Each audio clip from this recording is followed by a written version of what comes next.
Welcome to Your Food Looks Funny. I am Marcus T, and today I'm giving you 5 tips to help with feeding your mom on Mother's Day. I'm not eating that. I'm not eating that. All right, so we're back with another episode. I'm coming up with some good lists here while down in South Florida. But before I get to today's topic, I just want to tell you, as a reminder, make sure you check out the show. All the old episodes, yourfoodlooksfunny.com is the best place to find all of those. Also, check out Apple Podcasts, Spotify, wherever you listen to your podcast, you can find us there. Social media, YFLF Podcast on Instagram and Twitter. If you want to follow us there for see what's going on. But, another new thing that I'll mention again at the end of the show, just as a reminder, but now you can call in to the show. Call in, let us know what you think of the show. Answer the 2 picky questions that I normally ask our interviewees.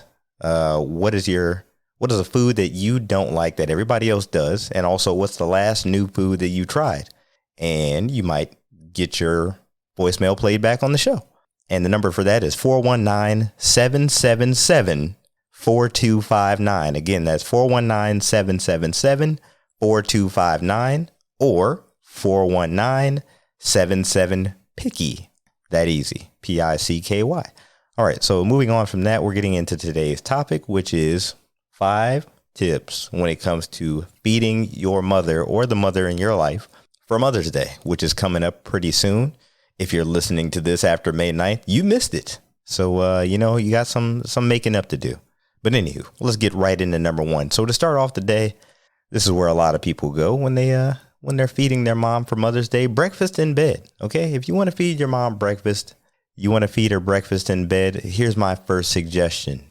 Cereal is not a quality meal for breakfast in bed.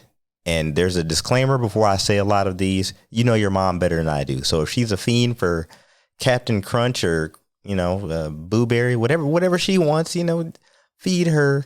But I'll get to a point dealing with that a little bit later. But as far as I'm concerned, the average mother does not want you to be as basic as you can be. Don't take the easy route out unless, this is a 3-year-old trying to feed their mother.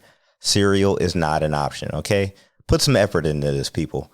Do some French toast, some pancakes, something. They got a mix made for everything. It doesn't have to be overly complicated, but show her how much you care about what she does on a day-to-day basis by taking a step outside of your comfort zone and making something that you don't normally make, or that's something that she loves in general. Okay, pretty basic step there. Just take one step up from what you would normally do in order to make it pleasant for her and not overly easy for you. Stretch yourself, stretch your imagination to what you would do. What do you want for your birthday?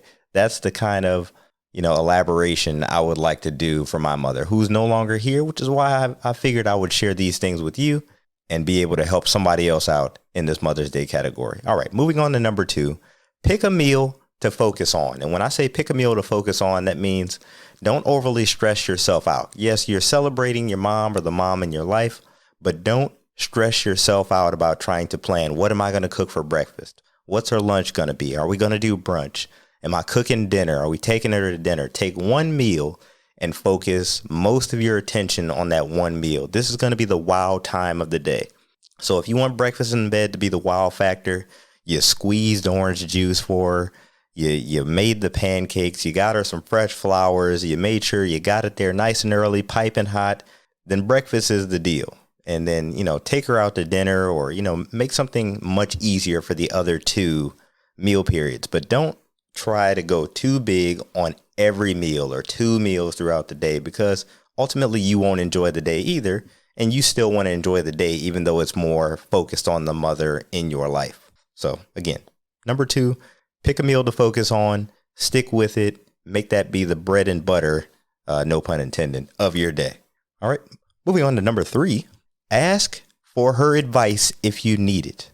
If you're not a seasoned cook or you don't think you can put together a meal quite like she can, but you think she could help you do it, ask her for advice, but don't have her working. She ain't working. That's the main goal of the day. She ain't working. She should know and be guaranteed to know that she doesn't have to set foot in the kitchen, call to get any kind of food delivered, worry about getting any groceries or anything. You should have this planned out and set up ahead of time, or you should feel free to scramble and panic for, again, the one meal. Don't panic for the whole day, but don't feel obligated to know everything. Ask her for advice. A lot of mothers still want to know that, you still need them. That's kind of the whole point. They want you to know that you need them. Ask her for advice, but make sure that she doesn't actually have to get up on her feet and do anything. Now, if she forces her hand and, that's what makes her day feel better, is actually helping you in the kitchen or, cooking together. That could be a thing. I didn't even think of that. Cooking together with her, helping her out with some of these things could be a great way for you guys to bond, whether it's a husband and wife or, a mother and son or mother and daughter, or grandkids. Maybe this could be an activity that you do together. I didn't even think about that one. But again, ask her for advice if you need her help, but make sure she isn't working unless she really insists upon doing it. And then she should have to fight you in order to get in the kitchen. Take her off her feet one time, at least for the year. All right, that was number 3.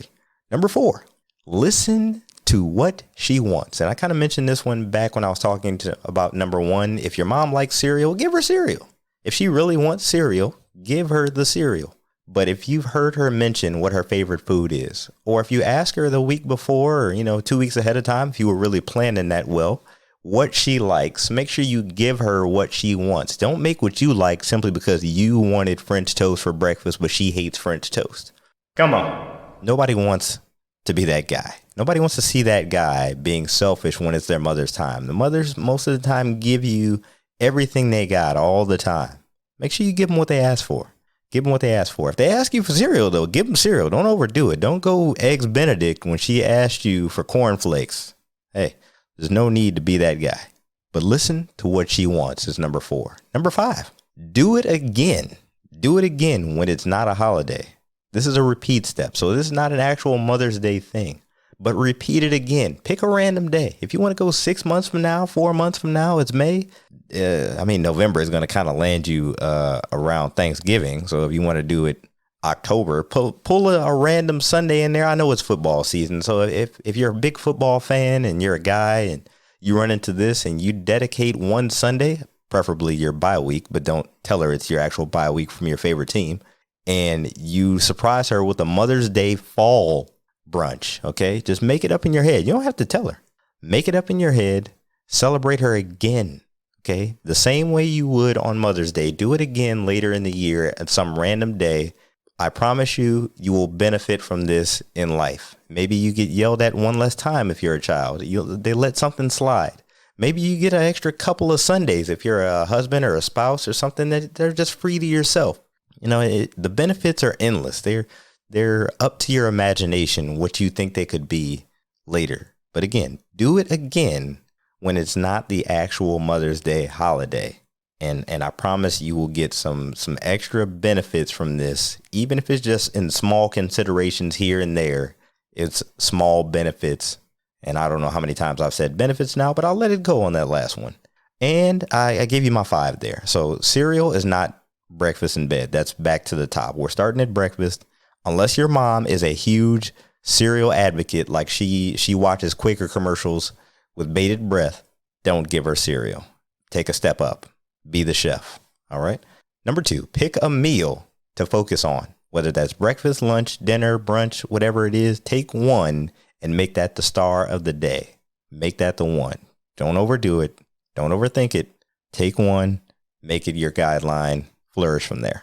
Number 3, ask her for advice if you need it, but make sure she ain't working. Unless she's a prime advocate, like she runs you over with the apron, holds the knife up and says, I need to chop these vegetables because I don't trust the way that you'll do it. Okay? She ain't working. Let her sit back, recline, watch her stories, Law and Order, whatever she feels like watching for the day. She needs to sit back and be able to enjoy the way she wants to enjoy it. And that leads me into number 4. Listen to what she wants. What did she tell you she wants? What does she like to do? What makes her happy? Don't ultimately assume you know what that is. But, it's your mom or your wife or your daughter or granddaughter, whoever it is. Listen to what they want. Number 5, do it again when it's not a holiday. Just because it's no longer Mother's Day doesn't mean you can't celebrate having a great mother in your life. Okay. Some of us don't have the luxury and would love to, like myself, but don't let me guilt you into doing this again. You and your mom or you and the mother in your life have a relationship to your own, so you know what she wants, or you need to figure it out. That's kind of between y'all. Don't let me be a relationship expert here, and that relationship would be you and the mother in your life. But figure out some way to celebrate them when it's not actually Mother's Day. It's only one day out of 365 that we all stop. I mean, it's an elaborate stoppage for a mom in your life. But that leads me to my bonus thing that I want to tell you here. So if you stuck around for the bonus thing, I appreciate you. But here's a bonus tip. Public service announcement. Make sure you show dad the same love that you showed mom when June hits. Okay? Don't let these Sears commercials that be advertising tools and ties for the dad let you forget that they give just as much effort in their own way as the mom. Okay. You know what dad did, right? You know what they did. Make sure they get that same kind of love. Just because they get fed and maybe they don't cook as much. And I mean, I cook a lot. So when me and my wife end up, in this kind of situation, I want to know that I'm getting fed too. All right. So let the dad get the same kind of love. And then again, repeat it for him too. Make sure he gets that twice throughout the year because he's working hard. If you just leave him alone for whatever sport he likes for one day, let that be it. All right. I'm getting on a rant here, but this is food wise. Feed him.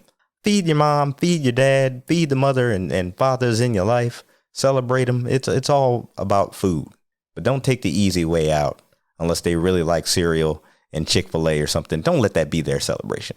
All right. I hope this was a little bit of help. I'm doing some shorter episodes, trying to do some more concise things and give you some defined lists of things to help you out when it comes to food. Let me know what you think of this. Again, I will repeat that number that I said at the beginning of the show. That is 419-77-PICKY. 419-777-4259. Call that number. Leave a message. Let me know what you thought of the show. Answer the couple of picky questions while you're at it. And follow us on Instagram and Twitter at YFLF Podcast. Leave some reviews and 5 stars if you like the show on Apple Podcasts. And we'll go ahead and roll the music and get out of here because I forgot to do it in the first place. But I thank you guys for listening, hanging around. I think this is episode 45 now. I'm telling you, this year is flying. Been stuck in the house. But we're going to hit you off with some more quality stuff next week. Hope you guys will be back to check that stuff out. Let me know what you thought of it. All right.